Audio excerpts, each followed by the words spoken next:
We talked about some common Excel error messages and some pretty rudimentary tools to diagnose and solve them. But until now, our options were pretty limited. But that's where auditing tools come into play. Now, I've found that a lot of Excel users, even very advanced users, aren't familiar with all of these auditing tools. And once you learn what they can do, you'll see how incredibly powerful they are to help you trace the source of your errors, break down your calculation steps, and really pinpoint exactly where things might be going wrong. So let's start by talking about a few of these auditing tools, starting with Trace Precedents. Now, what Trace Precedents does is it identifies any cells which affect the value of the one you've selected. So stop and think about that for a minute, what that really means. In this case, we've selected the monthly expenses cell here, which is a formula, and we've used trace precedents to highlight any other cells in that worksheet that could possibly affect the value or the result of that cell.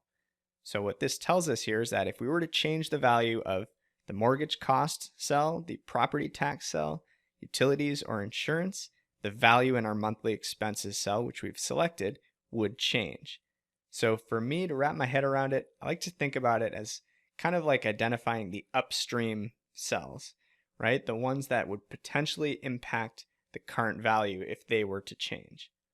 Now, we can look at things from the other direction as well with trace dependence, and that identifies cells which are affected by the value of the one you've selected. So in other words, this is where you might select an upstream cell, like the down payment amount, for instance, and use trace dependence to see which other cells are affected by that value. So in this case, and the example we'll walk through, if we were to change the down payment amount, we would see the value in the cash to close cell and the loan amount cell change accordingly. So in this case, we're looking at an upstream cell and understanding which downstream cells are impacted. And the third one we'll talk about here in this video is the Show Formulas option. This one's pretty straightforward, but very useful. It temporarily displays all of the formulas in the worksheet as if they were text strings. So it's pretty common to inherit an Excel workbook that might have a mix of hard-coded values and formulas, and it can be a little bit difficult to diagnose or understand which is which. The Show Formulas option can really help you do that quickly. And a little extra tip here, if you want to actually select all of those cells containing formulas, you can use the Go to Special option using the Control-G shortcut, and I'll show you that in just a second. So with that, let's go ahead and jump into our Excel workbook and practice using these three auditing tools. All right, excellent. So if you'd like to follow along, make sure you've got your Section 2 Formulas 101 workbook open. I am now in the third tab, the Auditing Tool tab, and what you'll see here is a property calculator. And these are all real formulas. They're accurate numbers. I actually have used this tool myself to evaluate properties.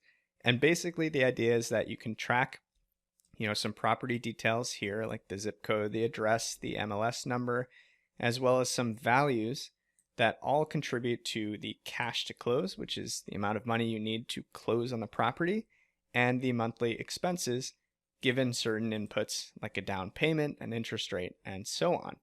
Now, don't worry about the specifics here. The idea is that we've got a combination of hard-coded values, like the purchase price and the tax rate, and formulas, like loan amount, closing costs, monthly expenses, and so on. So without having to actually click in or navigate through cell by cell to understand what's a value and what's a formula, this is a great opportunity to use some of our formula auditing tools. So we're going to head to our Formulas tab, and right here is our Formula Auditing group. And right here in the top right, you'll see Show Formulas. If we click that, it'll stretch everything out, which is kind of crazy. But you see how it basically just treated any formula cell as if it were a text string. H3 times H7 plus H11, while all of the values kind of remain as standard values. This is a good way to just quickly see which cells are formulas. And all you need to do is toggle that back off, and you're back to where you started. Now, again, that Control-G, that Go to Special shortcut, really great tip. You're going to press Control-G. It's going to open up the Go To menu, click the special button in the bottom left, and select Formulas. And we're going to leave all of these checked and press OK. And when it does that, you see how it selected these 6 cells? These are the 6 cells in this sheet that contain formulas. So really helpful option there, kind of a hidden menu that you normally wouldn't necessarily come across. So that's the Show Formulas option. Let's go ahead and talk about Trace Precedents now. So again, we want a formula that's kind of a downstream formula that references some other cells, some upstream cells or inputs. So Cash to Close is a good example of that. If we go back to our auditing tools and click Trace Precedents, see how it just draws these arrows? It says, yep, there are 3 precedent cells that we found: purchase price, down payment, and closing costs. And that tells me that if any of these 3 values were to change, I know that my cash to close would be impacted as well. And a little shortcut here, if I wanted to actually select those upstream cells, you could use the Control left square bracket, and it will select those 3 precedent cells that we've drawn arrows from. Let's do the same with monthly expenses. We can keep those arrows in place and trace precedents for our monthly expense formula. And as you can see, this whole set of 4 cells, our mortgage costs, property tax, utilities, and insurance, all impact monthly expenses. And just like before, we can Control left bracket to select those. And if we continue holding Control and press left bracket again, it will show any cells that are precedents to the ones that I had just selected. So it's almost tracing its way further and further upstream and selecting those cells along the way, which can be a really helpful option. So let's say we're good with our precedents. We can deselect, and now we want to get rid of these arrows that are sitting here. All we need to do is click the Remove Arrows button, and we're back to where we started. Now let's take a look at Trace Dependents. In this case, now we don't really want to select a downstream formula like Cash to Close. In fact, if we tried to trace the dependents, it says, hey, there's no formulas that refer to that active cell. In other words, the value here doesn't affect the values anywhere else in this worksheet. But if we select one of our upstream values, one of our inputs, like down payment percentage, now if we trace dependents, okay, we can see that if we were to change that down payment, 2 other cells in the worksheet would be affected: the Cash to Close formula, which we just saw, and this loan amount formula here as well. Now, before I deselect, what's really interesting is that I could actually press that Trace Dependents button again, and it's going to continue down this path. So it's the dependence of the dependents, and then I can continue until the path ends, like so.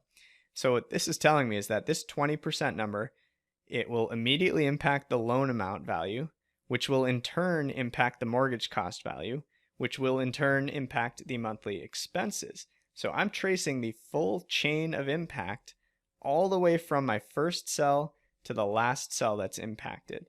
Really, really powerful stuff. And just like I showed you the Control left bracket with the Trace Precedents example, we can use Control right bracket and select the dependents as well. And as I continue to press that right bracket, it's going to follow the chain of impact through all of my dependent cells.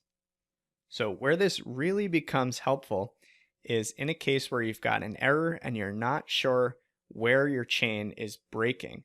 So let's jump back to our down payment cell. And what if instead of 20%, you had accidentally typed the letter O? So 20% and pressed enter. Now take a look. Just like we showed with that chain of dependents, we know that the down payment impacts the loan amount, which is now a value error. And because that's a value error, we know the mortgage cost will also yield an error. And because mortgage cost is an error, we know that our monthly expenses will yield an error as well. And you can see how the chain kind of turned to red at the point where it broke down. Because as soon as we start passing that error cell further and further down the chain, the errors will just persist. So there you have it. Pretty good example of how you can help diagnose and really trace the source of your errors using some of these auditing tools. Let's go ahead and change this right back to 20%. We should see our arrows turn blue. All of our errors are gone. And again, we can go ahead and remove the errors from our worksheet. And voila, we're back to where we started. So trace precedents, trace dependents, show formulas, 3 of the most powerful and useful formula auditing tools.